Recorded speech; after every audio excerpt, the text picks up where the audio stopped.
দেখা গিয়েছে মানববন্ধন করছে মার্কামার ওই দলের লোক যারা বিভিন্ন পদেও আছে, তারা সামনে দাঁড়িয়ে তারা ভাষণ দিচ্ছে। কি ভাই, তুই চিল্লার সাথে কবে ছিল? তুই চিল্লাইছিলি কবে? আগে বল না। তুই চিল্লা বানান করতে পারবি এবং চিল্লা অর্থ কি বলতে পারবি? 6 সিফাতের বয়ান করতে পারবি? 5 কাজ কারে বলে এটা কোনো আইডিয়া আছে তোর? কিন্তু এখন তুইও তাবলিগ প্রেমী সেজে ময়দানে নেমে এসেছিস। অনেকে আছে যে জল ঘোলা করে খায়।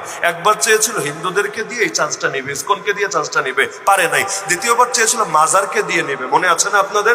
আমি নিজেও শাহপুরের মাজার গিয়ে পাহারা দিয়েছি সিলেটে। কেন?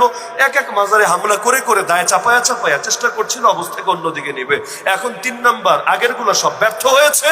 এবার ইন্ডিয়ার ইশারায়, রয়ের উস্কানিতে, আর তাদের কেন্দ্র যেহেতু ইন্ডিয়ার ভেতরে, খুব স্বাভাবিক ব্যাপার এটা, ওদের ইশারাতে। এবং মজার ব্যাপার আছে, এই যে ইন্ডিয়া তো আমি গিয়ে আসলাম এই দেশ স্বাধীন হওয়ার আগে, ইমিগ্রেশনের মধ্যে, ইমিগ্রেশন বুঝেন তো, মানে এয়ারপোর্টে গেলে যে ধাপ ক্রস করে আপনাকে দেশে ঢুকতে হবে, ইমিগ্রেশনে খালি যদি বলেন যে আমি নিজামুদ্দিনের জন্য এসেছি, তাবলিগের মেহনতে এসেছি, কাগজ দেখাই দিতে পারেন, কোনো সমস্যা নেই।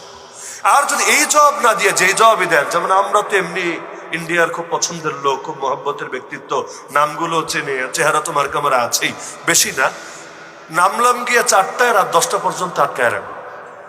জিজ্ঞাসার জিজ্ঞাসার জিজ্ঞাসা, মানে এত প্রশ্ন হাসরের ময়দানে হবে কিনা সন্দেহ আছে। কত টাইপের প্রশ্ন হতে পারে, প্রশ্ন করতে করতে সব জবাব দিচ্ছি, সব জবাব দিচ্ছি। একে তো ভাষাও নিজের ভাষা, ওদের ভাষায় জবাব দিয়ে যাচ্ছি।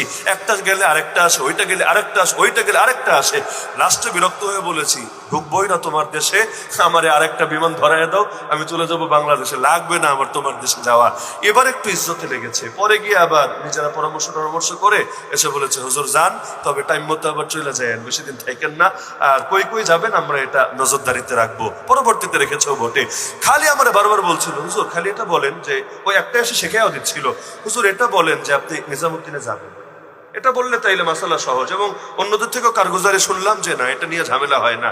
কেন ঝামেলা হয় না এর ব্যাখ্যা আমার কাছে নাই, কিন্তু কোনো না কোনো একটা মহাব্বতের ব্যাপার থাকতে পারে। তারা হয়তো মনে করে এরা নিরীহ, এরা সাধারণ, এদের দিয়ে কোনো ভয়াবহতার আশঙ্কা নাই, ব্যাপার স্যাপার থাকতে পারে। তো সব মিলিয়ে এই যে মিডিয়ার ফাইজলামিটা স্পষ্ট হচ্ছে, যেই মেহনত তোমাকে অন্য মুমিনের রক্ত ঝরানো শেখায়, ওই মেহনত কোশ্চিনকালেও নবীওয়ালা মেহনত হতে পারে না।